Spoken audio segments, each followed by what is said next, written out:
और जब भी एडिफिकेशन करने की बारी आए, मैंने अभी आपको बताया था एडिफिकेशन करके कि कैसे बैलेंस एडिफिकेशन करना है, ठीक है।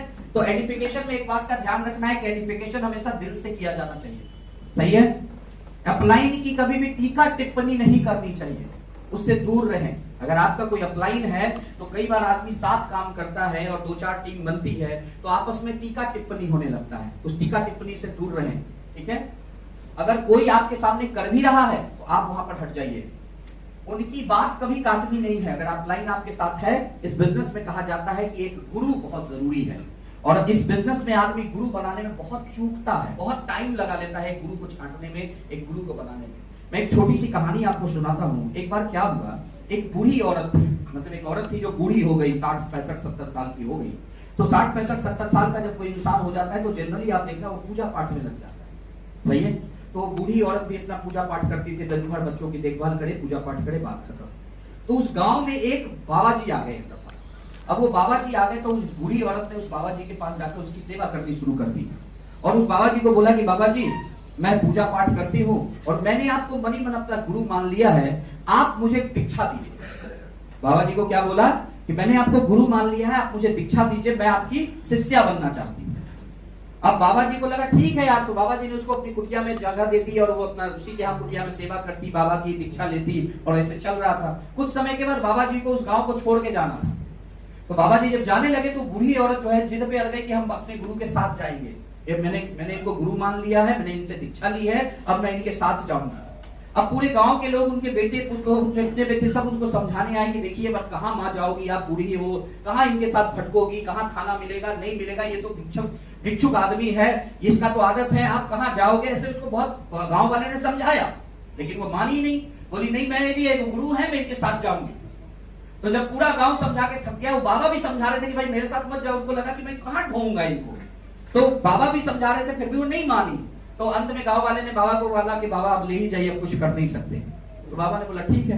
तो क्या करी, वो जब जाने लगी, चलने लगी, तो उसने अपने घर से थोड़े बहुत पैसे, थोड़े बहुत गहने थे, उसको रख लिया कि अगर कभी भिक्षा उक्षा नहीं मिला तो मैं इसी पैसे गहने से अपने बाबा के लिए भोजन की व्यवस्था, अपने गुरु के लिए भोजन की व्यवस्था कर दूंगी। और वो लेके चल पड़ी। अब वो चल पड़ी तो उस गुरु को कहीं से उस बाबा को पता चला कि भाई इसके पास कुछ पैसा जेवरात है। अब बाबा को लगा कि कैसे वे जेवरात और पैसा मैं ले लूं, ठीक है, और इससे पीछा छूटे। तो एक जगह ये लोग रुके, रात होने वाली थी, उन्होंने बाबा ने बोला कि भाई हम लोग यहीं रुक जाएंगे और आप ऐसा करो कि बगल में कुआं है, वहां से पानी भर के मेरे लिए ले आओ, मुझे प्यास लगी है। तो वो चली गई पोखरा पर पानी भरने जब गई तो बाबा ने पीछे से उसको धक्का दे दिया, हनुमान ले लिया और सोचा कि इससे पिंड भी छूट गया, लेकिन कुएं में पानी कम था तो बूढ़ी औरत बच गई। और उस बूढ़ी औरत को अंदर ये लग रहा था कि जरूर जंगल में कोई लुटेरा आ गया है, तो ये मेरे गुरु ने मुझे बचाने के लिए इसमें धक्का दे दिया है। और ये अंदर छटपटा रही है कि मेरे गुरु को ऊपर खतरा है और ये बाहर आना चाह रही है, ठीक है। ये सारा प्रकरण ऊपर बैठे परमपिता परमेश्वर देख रहे थे। उनको बहुत अजीब लगा इस गुरु की हरकत पे। वो एक बकरी वाले का रूप रख के आए और उस गुरु को एक खंभे से, पेड़ के खंभे से बांध दिया और बांध के उस बूढ़ी औरत को बाहर निकाले। तो जैसे ही उसको बाहर निकाले, वो चिल्लाने लगी मेरे गुरु कहाँ है, मेरे गुरु कहाँ है, मेरे गुरु कहाँ है, मेरे गुरु कहाँ है। तो देखी बंधी हुई है तो उसको छुड़वाने चले गई जल्दी से। तो उस बकरी वाले ने उसको समझाया, बोला कि तुम्हारा कोई गुरु नहीं है, मैंने अपनी आंखों से देखा, इसने तुम्हें धक्का दे दिया इस लालच की वजह से, पैसे और जेवरात की लालच की वजह से। और ये बोल रही नहीं ये मेरे गुरु हैं, मैंने इनसे दीक्षा ली, आप झूठ बोल रहे हो।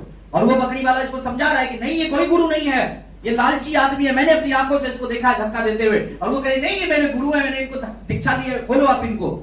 बहुत जिद करने लगी और वो मानने को तैयार नहीं। तो अंत में प्रभु को अपने रूप में आना पड़ा और बोला देख मैं परमात्मा हूं, परमात्मा, और मैं कह रहा हूं कि मैंने देखा है इसको, तुझे धक्का देते हुए, तेरा कोई गुरु नहीं है। उसके बाद वो कहती नहीं ये मेरे गुरु है, ये मेरे गुरु है, इनसे मैंने दीक्षा ली है। आप सोचो ये मेरे गुरु है, इनकी वजह से आज जो मैंने इतने साल आपकी पूजा की आप नहीं आए, आज मेरी गुरु की वजह से आप मुझे दर्शन तो दे आए।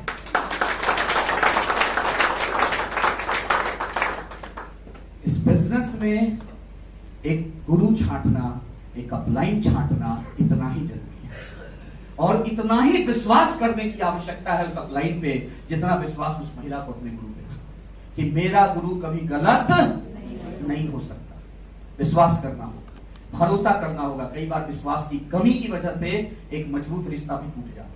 ठीक है, विश्वास की ही कमी होती है, पैसों की कमी नहीं होती हर जगह है। पैसों की कमी की वजह से या बाकी कमी से नहीं पड़ते। आप मुझे बताओ, चलो हमारे आपके पास पैसे की कमी होगी, बिल गेट्स के पास कौन पैसे की कमी है? उसकी पत्नी क्यों तलाक दे दी अभी उसको? अभी पता होगा कुछ समय पहले बिल गेट्स की पत्नी ने उसको तलाक दे दिया। उसके पास तो पैसे बहुत हैं। अच्छा आप मुझे बताओ, चलो सुंदरता हमारा आपका कब होगा? ऋतिक रोशन से ज्यादा सुंदर कौन है? उसकी पत्नी क्यों छोड़ के चली गई उसको? सोचो, क्या पैसा और रुतबा और चेहरा का सुंदरता है? ये सब तो बहुत है इन लोगों के पास। विश्वास की कमी है। ये बिजनेस भी विश्वास है। अगर विश्वास की कमी है तो ये बिजनेस नहीं होगा, और विश्वास है तो ये बिजनेस में डायमंड बनने से आपको दुनिया में कोई रोक नहीं सकता। तो एडिफिकेशन हमेशा दिल से करनी है, कभी भी उनकी बात नहीं काटनी है। दूसरे किसी भी व्यक्ति के द्वारा अगर आपके अप्लाई की टीका टिप्पणी हो रही है कहीं पर, तो वो आपको स्वीकार नहीं होनी चाहिए। ठीक है, आप उसको मना करो कि भाई ये आप गलत कर रहे हो, ऐसे मत करो। और अगर वो मानता है तो ठीक है, नहीं तो आप तो हट जाओ वहां से। सही है। अगर आपके अपलाइन को कोई बात रास नहीं आए, आपके बिजनेस में वो रस नहीं ले रहा, इंटरेस्ट नहीं ले रहा, तो आप देखो कि वो आपके बिजनेस में क्यों इंटरेस्ट नहीं ले रहा। और अगर किसी बात को लेकर आपके मन में किसी तरह का द्वंद है अपने अपलाइन के प्रति, तो इसका स्पष्टीकरण अपने अपलाइन से मांगिए। कुछ अगर हुआ, कहीं पर उन्होंने कुछ कहा और आपको बुरा लगा, तो किसी तीसरे से जाके बात मत कीजिए, उनसे बात कीजिए कि सर आपने मुझे उस वक्त ऐसा क्यों बोला था। वो आपको जस्टिफाई करेंगे कि वो ऐसा क्यों बोले। अगर उनको लगेगा कि नहीं उनसे गलती हुई तो एक्सेप्ट करेंगे, आगे से वो ध्यान रखेंगे, यस और नो। लेकिन किसी दूसरे से बात करने से समस्या का हल निकलेगा?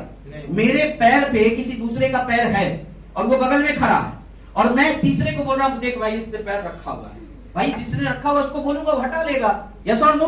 तीसरे को बोल के समस्या का समाधान हो सकता है क्या? तो इस बात का ख्याल रखना है। आपके द्वारा हमेशा सम्मान की भावना अपने अपलाइन के प्रति दिखनी चाहिए। आपके व्यवहार में यह साफ दिखना चाहिए कि आपकी अब तक की सफलता आपकी अपनी नहीं है, बल्कि उस सीख की है, उस एजुकेशन की है जो आपके अपलाइन के द्वारा आपको मिली है। सही है। जब तक आपकी अपलाइन आपकी मदद करने में सक्षम है, तब तक उससे ही संपर्क करें। अपवाद की स्थिति में किसी और अपलाइन के संपर्क में जाए। ठीक है। नियमित रिपोर्टिंग करें अपने अपलाइन को। लास्ट स्टेज पर है, ध्यान से समझना है। अपलाइन से कदम मिलाकर काम करें। अगर आपकी अपलाइन आपके बिजनेस में इंटरेस्ट नहीं ले रही, तो आप ढूंढे कि किस कारण से वो इंटरेस्ट नहीं ले रही, और उस कारण को दूर करें और अपने अपलाइन का इंटरेस्ट अपने बिजनेस की तरफ मोड़ कर लेकर आए। अपलाइन को कभी भी लोगों के बीच में खुली चुनौती या खुली तरह से ललकारना नहीं चाहिए। कई लोग ये गलती करते हैं, थोड़ा सा रिजल्ट ऊपर आता है, थोड़ी सी कुछ चीजें ऊपर आती है और अपलाइन को ही ललकारना शुरू करते हैं। अच्छा तूने ऐसे किया ना, मैं देख ऐसे करके दिखाऊंगा। एक बात बताओ, आप तो जितना तरक्की करोगे आपके अपलाइन को फायदा है, तो उसको क्यों ललकार रहे हो आप? ये आपकी छोटी सोच दर्शाता है और इससे आपका बिजनेस कभी बड़ा नहीं हो सकता। याद रखिए, आपका अपलाइन संसार का अगर सबसे खराब अपलाइन भी है, इस स्थिति में भी वो आपको एक अनमोल पाठ पढ़ा जाती है कि आपको अपने डाउनलाइन के साथ क्या नहीं करना है। सही है। ग्रोलाइन जो है, टीम में जो लोग हैं उसके साथ भी हमेशा कुछ एडिफिकेशन करें, क्योंकि आप अगर अपलाइन है तो आपका उसने एडिफिकेशन किया है, तो अब आपका फर्ज बनता है कि आप वो लौटाइए। ग्रोलाइन का भी समय मौका मिले, जब जरूरत पड़े तो उनका भी भरपूर एडिफिकेशन करिए। ग्रोलाइन की हमेशा प्रशंसा कीजिए, उनकी छोटी छोटी उपलब्धियों को प्रोत्साहित करिए, उसको नवाजिए और सोचिए कि आप जब उस स्थिति में थे, जब उस लेवल पे थे, तो ऐसी प्रशंसा के लिए आप कैसे भूखे रहते थे। अभी वही तो उसका भी हाल होगा। अपने ग्रुप का उत्साह बनाकर रखिए। अगर किसी बात को सुधारना है तो अकेले में कीजिए। कभी भी 4 लोगों के सामने अपने ग्रोलाइन के साथ या अपने टीम के लोगों के साथ बदतमीजी नहीं करिए। कभी कभी किसी बात को समझाने में 4 लोगों के सामने ही उसको लगते हैं डांट डपट करने। ये सब चीजों से क्या है, आपका सम्मान हो सकता है, वो मुंह पर आपको कुछ बोले नहीं, लेकिन आपका सम्मान जरूर घट जाएगा वहां। क्लियर है। सम्मान और विश्वास की मांग मत कीजिए। बहुत सारे लोग विश्वास और सम्मान की मांग करते हैं। सम्मान और विश्वास की मांग मत कीजिए, बल्कि इन चीजों को अपनी ईमानदारी से हासिल कीजिए। सही है। अच्छे संस्कार का बीजारोपण कीजिए, अपने ग्रोलाइन को नए प्रोस्पेक्ट से मिलवाइए, तो उसकी तरफ जरूर प्रशंसा कीजिए। और ग्रोलाइन का एडिफिकेशन भी बिजनेस का एक अभिन्न अंग होता है। सही है।